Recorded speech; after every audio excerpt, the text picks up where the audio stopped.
in Texas. Carol, you're on InfoWars Sunday Night Live. Go ahead. Hey, Owen, how's it going, my friend? Hey, good.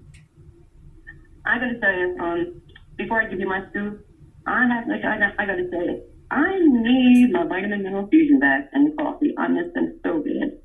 You got the scoop on that for me? Are we out of stock right now? Oh, I haven't been able to get it in about 2 or 3 months. Oh, my goodness. Hold on, guys. Let's get a confirmation here. I thought we had it back in stock. Wait a second. Pull up the storefront, InfoWarsStore.com. I understand. I totally understand where you're coming from.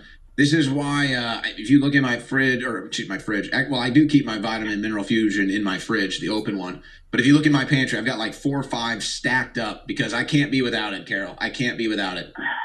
It's out of stock. Oh my gosh, Carol. Oh, okay. Owen, please tell the boss we need it. Carol, oh, it's so bad, Carol. I know, but let me find out. Let me see. The boss is he's gonna be not around here for a minute, but I'll snoop around and see if we got another purchase made. I know you will. You never let me down. But I gotta tell you, my friend, I am a forever Trumper, and I always will be because the man does have to kick ass and fake names. He wasn't so great with the vaccine, but and ideally, I would love to see a debate between Trumpy and RFK Jr. I mean, that would be phenomenal. That's the debate the country deserves. That's the debate the country wants. That's the race the country wants and deserves. Exactly. But you know what's going to happen. It's going to be storm for sleepy, creepy, and show them how they're going to do it. They're going to have that I don't know, that we don't need a training nation. That's all I'm going to say. But really, it's going to come down to Trump versus the Pelosi placeholder, Bruce and Newsom. That's how what's going to go about making that happen. I would love to know your thoughts on that one, my friend. So again, I think the Democrats are in a bit of a pickle here because do they really want to embarrass Biden like that? The guy that supposedly got the most votes of all time? Maybe they just think that little of their voters or that little of the process that they really don't care, and they would destroy Joe Biden like that, even though he's supposedly the most popular president of all time, got the most votes of all time. So to have some sort of an unceremonious end like that to Biden politically just seems out of flavor for the Democrat Party. There's no doubt that they are looking at Gavin Newsom. He's got that American Psycho vibe. They're into that. So there's no doubt they're looking at that. Again, I just look at this as they can't get away from Biden right now. And unless something crazy happens between now and then, which, okay, I don't want anything bad to happen to Biden, right? All right. But his health is a major concern. And then, there's a serious chance there's going to be criminal charges against him or the people in his family. So that could be the thing that ends up disrupting him. But strategically, I feel like they're at a loss too, because RFK is charging, RFK is gaining momentum, RFK is trailblazing. And so what do you do? How do you bring somebody into the fold when they're so far behind RFK and you've already got Biden out there running and he's the president with the most votes of all time? So I don't know. I think the Democrats got their own problems, quite frankly. I do. And I see the anti-establishment, far radical communist left is a landmine that could blow up at any time. Oh, Joe blows himself up, honestly. It's like Ronnie can't even walk. And when he does walk, he's talking a ghost. Who was that? He is. Yeah, Frankenstein showed more dexterity than Biden.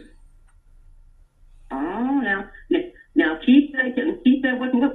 We keep work out of that now. What's his name? That retarded word that's over in Fetterman? Oh. His official, they write these stories now because the guy's such an embarrassment.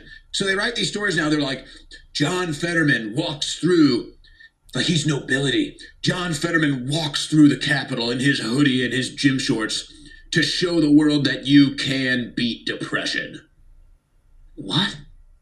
He's a depression. Look at him. He looks like if you've ever seen the movie Young Frankenstein, he looks like that. He looks like that Frankenstein, but that guy has more swagger and grace there, Are you talking about the Peter Boyle character, or what was the goblin's name? Peter Boyle, and then putting on the recipe. He couldn't put cheese on a Ritz cracker, for God's sake. It's ridiculous. Hey, John. John, you might be a little hungry. Could you put some spread cheese on this Ritz cracker for me? He wouldn't be able to do it. I don't think so. It wasn't. Oh God, I hope they don't put him in there. I mean, we need Trump back. Look, it's John Fetterman. What made mad? It's ridiculous. How did this country? Why do we bow to absurdity? I mean, it's like his wife's running the show. You know she's running the show. Giselle, whatever her name Why is John? Here's a question. Why is John Fetterman depressed? Well, you'd be depressed too if you were married to his ugly wife, wouldn't you? You'd be depressed too. That was a woman nag you all day long. And, You think it's the wife? I think she's. I think it is. She probably slipped something in her. You know, you see it on the movies. I mean, look, neutrally speaking, objectively speaking, I mean, she's not a bad-looking woman. I mean, it's not like she's a hideous beast. Her attitude, though. That's the prettiest woman in the world, and she's got a crappy attitude. You think she's a cold hard bitch? She's like a greedy wretched, okay? Giselle Fetterman, she comes off kind of like a little witchy. Like she's got a little box at home with like spells and potions. Oh yeah, her and that Maria Bonda bitch, right? You know, like cooking up, like doing that soul cooking in her own kitchen. I'm gonna put it past. I mean, that could be. We got the squad now. We got the coven. We got Giselle. We got Greedy Gretchen. Maria Abramovich. Oh my gosh, the coven is coming. They had that whack job as the foreperson of the jury in Georgia. That whack job that they put on the mainstream news, and then the whole case fell apart after that. You notice that they put that wacko witch on CNN and MSNBC in the Trump grand jury, and then the whole case fell apart. It's like, yeah, when your foreperson for the grand jury goes on national TV and has Wiccan and coven stuff, yeah, that's gonna dampen your case a little bit. Yeah, she's what you call when Chef was marrying the succubus. That's her. She is the woman. She is just like that's who Giselle would be. Is Giselle Fetterman a succubus? You know that you're gonna make me feel bad for the guy. Well, maybe. Did he ever get that goiter out the side of his head? Maybe that's. No, actually, I think that's what the truth is. I think that's what they were actually doing is removing whatever that growth was on his neck. It was like a second head. He could have had his head on that. It was growing so much. So I think that's what was really going on. I think the depression thing was kind of like a cover or something. But I haven't seen the neck growth since. So that's who was running the show. When they got rid of the neck growth, he lost all hope in life. That's how he got depressed. He lost his master. That was the book that Rose was his master, running his campaign. And then, I could see if you're depressed. He goes into the mental hospital, and his wife Giselle jumps town and just leaves with the family and kids. Oh yeah, to do some more spirit cooking with her buddies and with old Witchy Poo and she looks like Witchy Poo. If you put a picture of, I think it was April Puff and stuff, Witchy Poo with that crazy woman who says she was so happy to indict Trump. She's so happy. She looks just like Witchy Poo or something like that. No. She looks like from Princess Bride, Carol Kane's character. That's who she looks like. So you put up a picture of Carol Kane. This is your new.